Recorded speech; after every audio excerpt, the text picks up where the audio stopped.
ان الحمد لله وحده والصلاة والسلام على من لا نبی بعده۔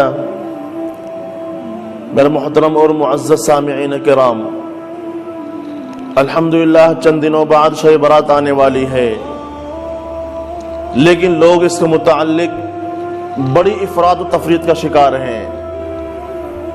کچھ تفرید کا شکار ہیں جو اس رات کی فضیلت کا سرے سے انکار کرتے ہیں، وہ بھی غلط ہیں، اس لیے کہ تقریباً 10 صحابہ کرام سے اس رات کی فضیلت کے متعلق احادیث منقول ہیں، یہاں تک کہ جو 6 بڑی مسند ترین کتابیں ہیں جن کو صحاح ستہ کہتے ہیں، ان میں 2 کتاب ترمذی شریف اور ابن ماجہ شریف، ان 2 کتابوں میں احادیث منقول ہیں اس رات کی فضیلت کے متعلق۔ کچھ لوگ ہیں جو افراد کا شکار ہیں، غلو کا شکار ہیں، کہ جنہوں نے اپنے پاس سے کچھ خرافات اور بدعات کو انجام دے کر ان پر دین اسلام کا لیبل لگا کر ان پر عمل پیرا ہیں۔ تو خلاصہ کلام یہ ہے کہ اس رات کی شرعی اور صحیح حیثیت کیا ہے، یہ ہمارے سامنے آ جائے۔ تو جب ہم شریعت پر نگاہ ڈالتے ہیں تو ہمارے سامنے 5 باتیں سامنے آتی ہیں۔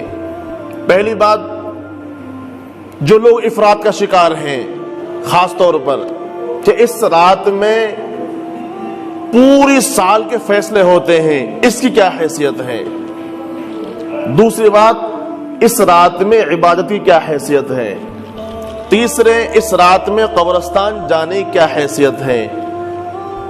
نمبر 4، اگلے دن روزے کی کیا حیثیت ہے، شرعی کیا حیثیت ہے۔ نمبر 5، وہ محرومین کون ہیں جو اس رات میں اللہ کی مغفرت سے محروم رہ جاتے ہیں۔ تو پہلی بات کہ آیا اس رات میں پوری سال کے فیصلے ہوتے ہیں موت اور زندگی اور رزق کے، اس کی شرعی کیا حیثیت ہے۔ بڑے بڑے واعظین، بڑے بڑے مقررین اس میں افراد کا شکار ہے، غلو کا شکار ہو گئے کہ اس رات میں پوری رات کے فیصلے ہوتے ہیں، پوری سال کے فیصلے ہوتے ہیں۔ حالانکہ جب ہم قرآن مجید پر نگاہ ڈالتے ہیں اور ان احادیث پر نگاہ ڈالتے ہیں جو اس رات کے متعلق آئی ہیں، تمام محدثین کے اتفاق ہیں کہ وہ بالکل ضعیف ہیں اس متعلق کہ اس رات میں فیصلے ہوتے ہیں۔ اور جب ہم قرآن کو دیکھتے ہیں تو ہمیں اپنا جواب مل جاتا ہے کہ جب ہم قرآن دیکھتے ہیں 25واں پارہ سورہ دخان، انا یا حامیم والکتاب المبین انا انزلناہ فی لیلۃ مبارکہ انا کنا منذرین فیہا یفرق کل امر حکیم، یہاں سے دھوکہ ہوا ہے۔ حالانکہ بڑے بڑے مفسرین، مفسر قرآن، اللہ کے نبی کے صحابی مفسر قرآن حضرت عبداللہ ابن مسعود رضی اللہ عنہما، وہ صراحتاً فرماتے ہیں کہ جو فیصلے ہوتے ہیں وہ شب قدر میں ہوتے ہیں۔ یہاں تک کہ تفسیر ابن کثیر میں، معارف القرآن، معارف السنن، جو بڑی بڑی کتابیں ہیں، سب میں یہ بات موجود ہے کہ اس رات میں فیصلے نہیں ہوتے۔ کیوں نہیں ہوتے؟ اس لیے قرآن اس کا صراحتاً انکار کر رہا ہے۔ قرآن مجید میں ہے کہ حامیم والکتاب المبین انا انزلناہ فی لیلۃ مبارکہ، کہ ہم نے اس قرآن کو مبارک رات میں نازل فرمایا۔ آگے ہے فیہا یفرق کل امر حکیم، کہ اس رات میں ہر چیز کا فیصلہ ہو جاتا ہے۔ اب یہ رات کون سی ہے؟ ہم قرآن مجید پر نگاہ ڈالتے ہیں کہ یہ مبارک رات کون سی ہے، تو قرآن صراحتاً فرما رہا ہے انا انزلناہ فی لیلۃ القدر، کہ ہم نے اس قرآن کو شب قدر میں نازل کیا۔ قرآن میں صراحتاً موجود ہے بغیر کسی شک و شبہ کے کہ قرآن شب قدر میں نازل ہوا۔ اب شب قدر کس مہینے میں ہوتی ہے، شعبان میں یا رمضان میں؟ ہم قرآن کو دیکھتے ہیں، قرآن سے سوال کرتے ہیں تو قرآن جواب دیتا ہے، دوسرا پارہ سورہ بقرہ، شہر رمضان الذی انزل فیہ القرآن، کہ جس مہینے میں قرآن نازل ہوا وہ رمضان کا مہینہ ہے۔ تو ہمارے تینوں جواب مل گئے۔ مبارک رات میں قرآن نازل ہوا، وہ رات کون سی ہے؟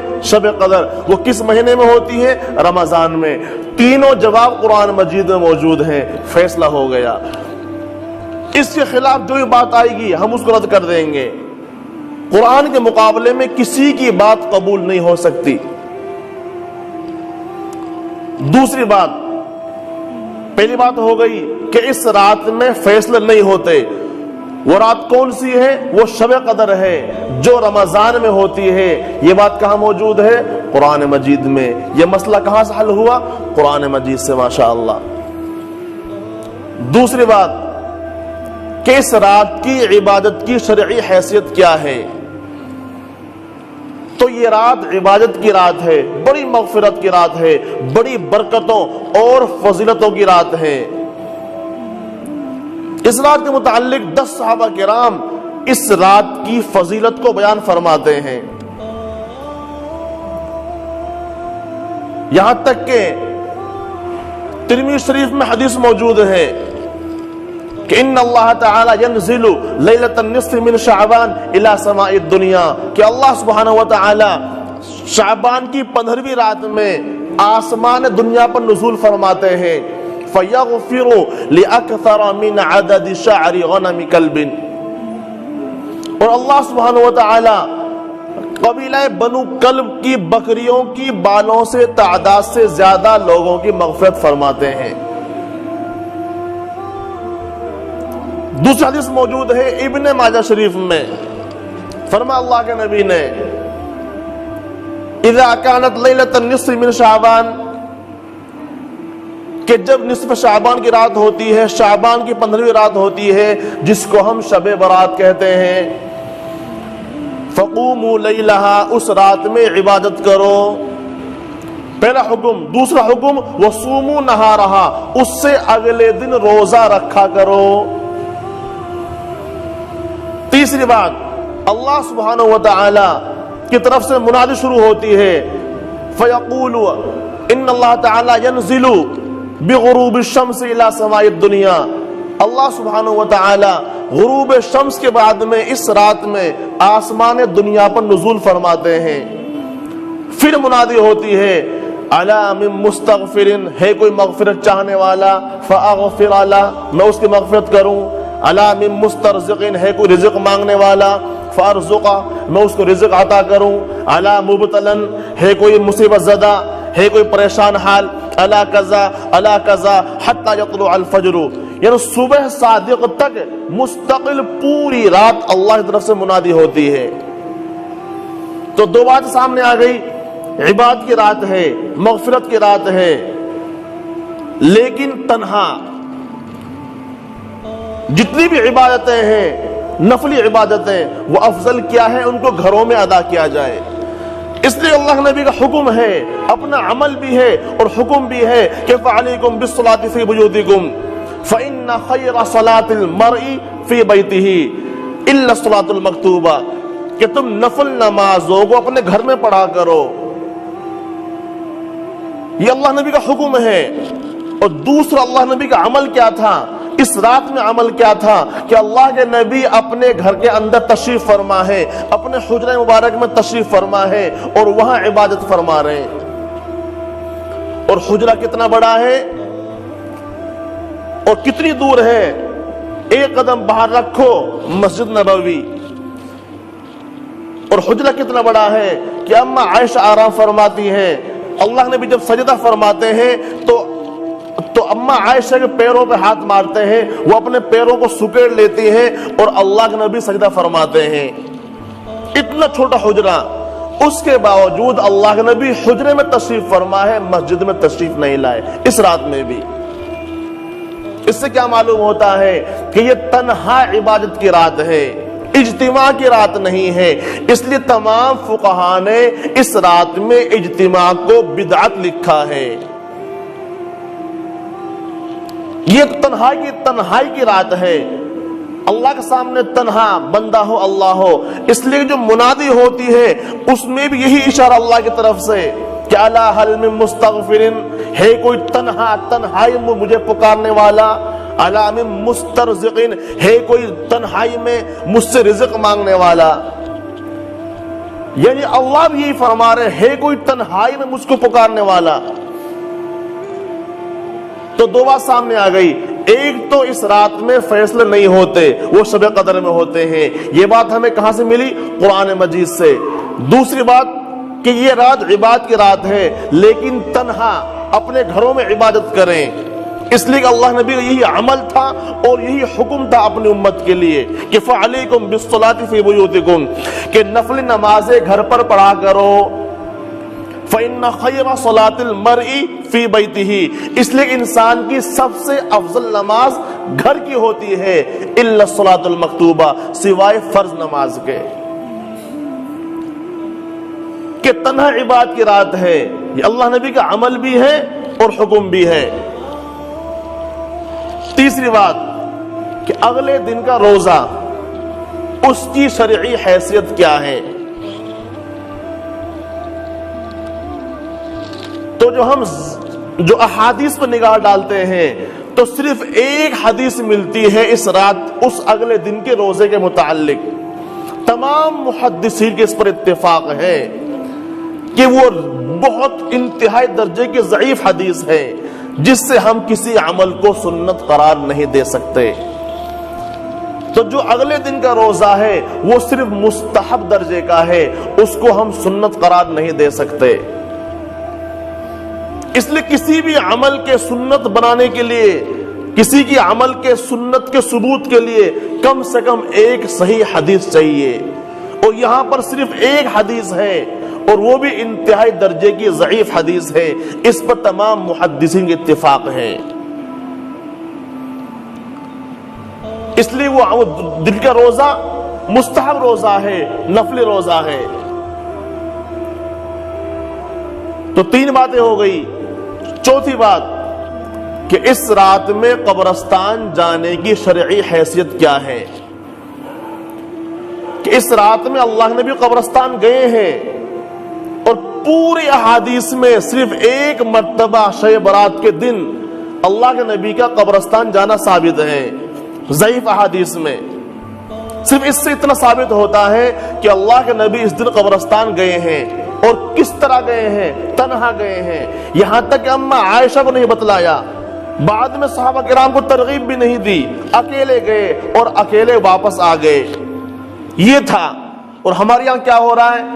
ٹولیوں کے شکل میں جا رہے ہیں، اجتماع کے شکل میں جا رہے ہیں، وہاں پر رسومات، خرافات اور بدعات کو انجام دیا جا رہا ہے، وہاں پر چراغاں ہو رہا ہے، وہاں پر قبرستان کو سجایا جا رہا ہے. حالانکہ صحیح احادیث میں آ چکا ہے کہ اس رات میں اللہ نبی گھر میں چراغ تک نہیں تھا، گھر میں چراغ تک نہیں تھا، اور ہم قبرستانوں کو سجا رہے ہیں. تو یہ خود مستقل بدعت ہے، اور ٹولیوں کے شکل میں جا رہے ہیں، اجتماع کے شکل میں جا رہے ہیں. پہلی بات تو یہ ہو گئی. دوسری بات جو صحیح حدیث ہے مسلم شریف کی، اس میں اماں عائشہ فرماتی ہیں کہ کلما کانت لیلتھا من رسول اللہ صلی اللہ علیہ وسلم، کہ جب جب میرے یہاں رات میں اللہ نبی کی باری ہوتی، یخرج من آخر اللیل الی البقیع، اللہ کے نبی ہمیشہ رات کے آخری حصے میں قبرستان جاتے، جنت البقیع تشریف لے جاتے. یہ اماں عائشہ فرما رہی ہیں کہ اللہ کے نبی کا پورے سال کا معمول تھا کہ جب جب میرے یہاں اللہ نبی رات میں ہوتے، ہمیشہ بلا ناغا قبرستان جاتے رات کے آخری حصے میں. تو میرے بھائیوں، اس رات کی شرعاً کوئی حیثیت نہیں ہے قبرستان جانے کی. اللہ نبی کا تو پورا سال کا معمول تھا. ہمارے نبی پورے سال قبرستان اس رات میں جاتے تھے، جیسا کہ یہ حدیث جو موجود ہے مسلم شریف میں، اس میں صراحتاً موجود ہے. تو چار باتیں ہمارے سامنے آئی ہیں. پہلی بات، اس رات میں فیصلے نہیں ہوتے، وہ شب قدر میں ہوتے ہیں جو رمضان میں ہوتی ہے. دوسری بات، یہ عبادت کی رات ہے، تنہا عبادت کی رات ہے. تیسری بات، اگلے دن کا روزہ وہ مستحب ہے، نفل ہے. چوتھی بات، یہ قبرستان جانے والی. پانچویں بات کہ وہ محروم لوگ کون ہیں کہ جو اس رات میں اللہ کی بخشش سے محروم ہو جاتے ہیں۔ 7 لوگ تو اکثر احادیث میں آئے ہیں۔ ایک مشرک، شرک کرنے والا۔ شرک کسے کہتے ہیں؟ اللہ کی وہ صفات جو اللہ کی ذات کے ساتھ خاص ہیں، ان میں کسی اللہ کے غیر کو اللہ کا ساجی و شریک قرار دینا، وہ چاہے وہ عبادت میں ہو، چاہے وہ عقیدے میں ہو، اور چاہے وہ تعظیم میں ہو، کسی بھی اعتبار سے ہو۔ دوسرا، ماں باپ کا نافرمان، العاق لوالدیہ، اپنے ماں باپ کا نافرمان، اس کی بھی اس رات میں مغفرت نہیں ہوتی۔ تیسرا، قاطع، رشتے ناتوں کو توڑنے والا، یہ بھی اس رات میں اللہ کی مغفرت سے محروم رہتا ہے۔ چوتھا، مدمن الخمر، شراب کا عادی، جو اس رات میں بھی شراب پینے سے توبہ نہ کرے۔ پانچواں ہے زانی، زناکار۔ چھٹا ہے سودی کاروبار کرنے والا، سود خور۔ ایک حدیث میں آیا ہے جادوگر، ایک حدیث میں آیا ہے کاہن، نجومی، جو ستاروں کو دیکھ کر غیب کی باتیں بتلاتے ہیں۔ کچھ حدیث میں آیا ہے عراف بھی آیا ہے، جو ہاتھوں کی لکیروں کو دیکھ کر لوگوں کو غیب کی باتیں بتلاتے ہیں۔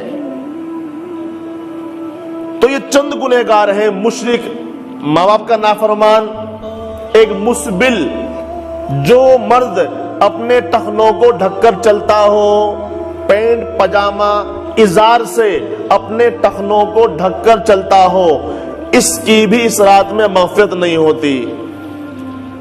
زناکار، شرابی، رشتے ناتوں کو توڑنے والا، سودی کاروبار کرنے والا، زنا کرنے والا۔ ایک حدیث میں آیا ہے عشار، ظلمن ٹیکس وصول کرنے والا، ظلمن کرایہ وصول کرنے والا۔ ایک عراف، غیب کی باتیں بتلانے والا۔ ایک حدیث میں آیا ساحر، جادوگر۔ تو یہ چند گنہگار ہیں کہ جو اس رات میں اللہ کی مغفرت سے محروم رہتے ہیں۔ تو یہ 5 باتیں آ گئی۔ چھٹی اور آخری بات کہ اس رات میں جو بدعات، خرافات ہیں جو انجام دی جاتی ہے دین کے نام پر، آتش بازی، یہ بالکل حرام ہے، غیروں کی مشابہت ہے، اس سے مال کا ضیاع ہوتا ہے، اسراف ہوتا ہے، اور غیروں کی مشابہت تو ہے ہی۔ دوسرا، اس رات میں چراغاں کرنا، یہ ہندوؤں کی جو دیوالی ہے اس سے یہ رسم ہمارے اندر آ چکی، اسلام میں داخل ہوئی ہے۔ اسلام میں چراغاں کرنا، زیادہ گھروں کو سجانا، قبرستانوں کو سجانا، یہ بالکل خرافات و بدعات ہیں۔ ان کا شرعاً ان چیزوں کی کوئی حیثیت نہیں ہے۔ تیسرے، اس رات میں حلوہ پکانے کو لازمی جز قرار دینا۔ حالانکہ اس رات کی شرعاً حلوے کوئی پورے سال پکائیے، کوئی حرج نہیں ہے، لیکن اس رات میں اس کا التزام کرنا۔